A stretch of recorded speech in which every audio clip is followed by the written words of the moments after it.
Derek Acorah, who died in 2020 aged 69, became a household name in the UK as the resident psychic medium in the cult paranormal investigation series Most Haunted. Provocative, yet always highly watchable, his time on the show saw large and devoted audiences, but would end in a bitter controversy. Born Derek Francis Johnson on the 27th of January 1950 in Bootle, Merseyside, Acorah claimed psychic experiences from as early as 6, having supposedly seen his deceased grandfather in his grandmother's house. Yet his initial career came in professional football, after joining Liverpool as a schoolboy. He told a story of warning former England captain Emlyn Hughes to be careful in his new car, as he'd had a premonition of an accident, which duly occurred.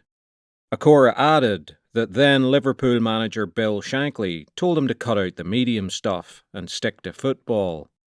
An ironic twist came later, when Acorah claimed to have spoken to the deceased Shankly in the spirit world. His footballing career petered out in the lower leagues and Australia, whereupon he became a medium, adopting the surname Acorah from a distant Dutch relative. Success in this field brought him his first appearances on television, initially in guest spots, before he eventually landed a show of his own, Predictions with Derek Acorah, on satellite channel Granada Breeze. Then came the show with which his career will forever be associated. He appeared in the pilot episode of Most Haunted, which was initially called Haunting Truths. The show was sold to the Living Channel, part of the Sky TV network, and Most Haunted was born. Derek Acorah would be the focal point of the show for 6 seasons. The format was simple. A team of investigators, including a skeptic and a historian as well as a medium, would overnight at a renowned haunted building, anything from a castle to a hotel to a theatre. Presenter Yvette Fielding would guide the viewer through the history of the place before Derek Acorah, supposedly unaware of where he was being taken, would arrive and give a cold reading, identifying the presence of ghosts and the building's history, with varying degrees of accuracy. Then the lights would go out, night vision cameras would go on, and the team would stalk the rooms and hallways looking for strange sights and sounds. Derek would sometimes become possessed and speak in strange tongues, appear threatening, or receive terrifying visions of past and potential future events.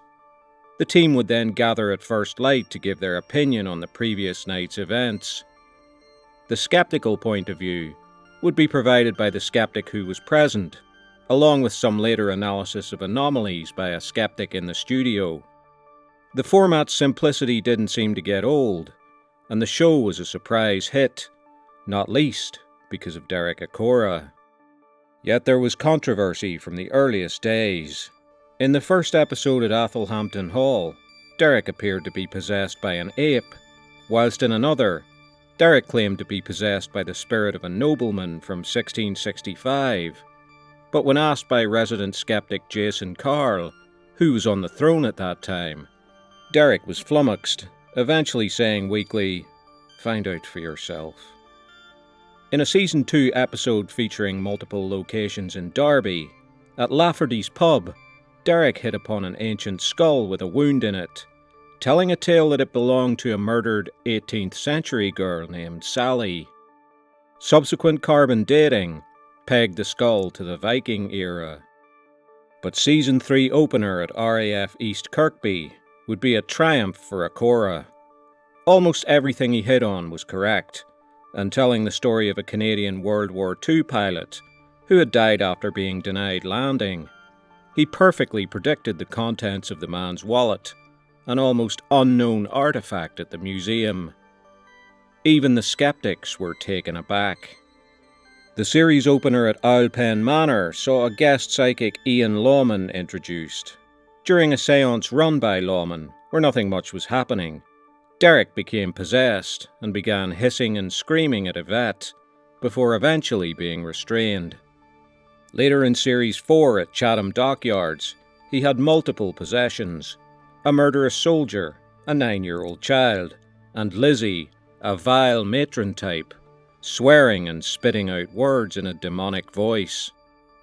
Studio-based skeptic Dr. Matthew Smith summed up these events thus: "What I find of perhaps more concern is that these apparent possessions are taking place more and more often, and other members of the crew are also becoming concerned for Derek's well-being.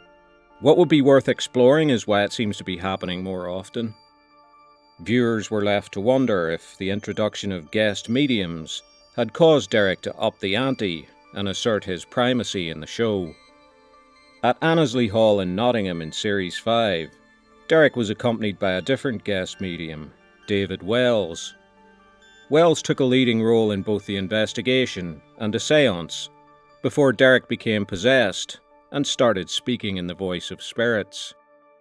At the Manor House in Ferry Hill, Acorah's possessions went next level. Suddenly repeatedly growling, "Confrontation!" he eventually threw a lamp and threatened to slit people before being restrained. Unfortunately, Derek's goose was about to be cooked. In a genuinely spooky Series 6 opener at Bodmin Jail, he was possessed by an evil South African jailer, Creed Kafer, before 3 episodes later being possessed by a highwayman at Prideaux Place, Rick Edels. Another popular member of the show, parapsychologist Dr. Kieran O'Keefe, had long been suspicious of Derek and planted the names of Kafer and Edels, which were anagrams of Derek Faker and Derek Lies. Derek took the bait. O'Keefe revealed all in a bombshell Daily Mirror article in October 2005. The article also accused the show of fakery and trickery, though O'Keefe responded that he was only accusing Acorah, not the show. Complaints were lodged with Ofcom, the television regulator, who ruled that Most Haunted was an entertainment show, not a legitimate investigation into the paranormal, and should not be taken seriously. Derek left the show immediately, with Yvette Fielding saying, "We tell people everything is real, then it turns out he was a fake, so he had to go." Most Haunted continued for 15 series on Living TV, before being cancelled, but it was later revived in various guises. Yet it was never quite the same after Derek Acorah left. Far from ruining his career, the Most Haunted Controversies saw Acorah continue as a celebrity. He appeared in other people's shows, as well as Derek Acorah's Ghost Towns, and one-off specials, such as when he ran a live séance attempting to contact the deceased Michael Jackson. A career low came in 2012, when he was forced to apologise for claiming he was in contact with missing child Madeleine McCann. But perhaps the peak of his career came in 2017, when he appeared in Celebrity Big Brother, finishing 4th. There are many valid criticisms of mediums: that they give false hope to desperate people, they exploit the gullible for profit. But Derek Acorah's appearances on Most Haunted entertained millions harmlessly, including many skeptics. And once in a while, Derek uncovered something remarkable that it may have been impossible for him to have foreknowledge of, giving just the slightest glimmer that he may have had some real power to communicate with worlds beyond our comprehension, after all.